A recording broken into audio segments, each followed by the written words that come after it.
Once एक upon a समय की time, बात है, in the sacred हिमालय के region of the पर्वत Himalayas, प्रदेश में there एक lived a गरीब poor ब्राह्मण रहा Brahmin करते couple. थे, They दंपति had रहते only थे। one. उनकी एक ही प्रार्थना थी कि हे महादेव देव, हमारे जीवन में सत्य और शांति सुख हमेशा बना रहे।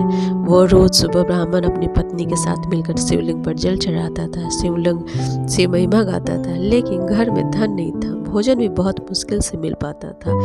एक दिन भगवान शिव उसकी भक्ति से प्रसन्न होकर उन्होंने एक साधु का रूप धारण करके उस ब्राह्मण के घर पहुंच गए।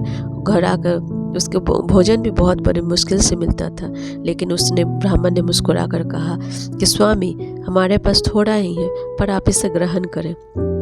साधु ने प्रेम से भोजन किया और उन्होंने कहा कि तुमने जितने निष्ठा से प्रेम से तुमने मुझे भोजन खिलाया है, तुम्हारे यही सत्य वचन सुन के और तुम्हारे यही देख के मैं तुमसे बहुत ही प्रसन्न हूँ।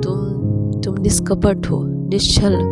तुम और उसकी पत्नी ने, ब्राह्मण की पत्नी ने भगवान को भोजन बहुत ही प्यार से खिलाया, बहुत ही।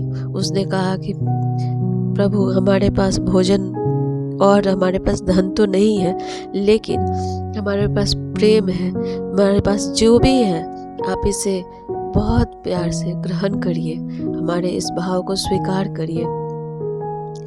साधु जो महादेव जो बने हुए थे, उन्होंने उस ब्राह्मण दंपति से कहा कि तुम्हारी इसी भावना को देखकर मैं तुमसे बहुत खुश हूँ।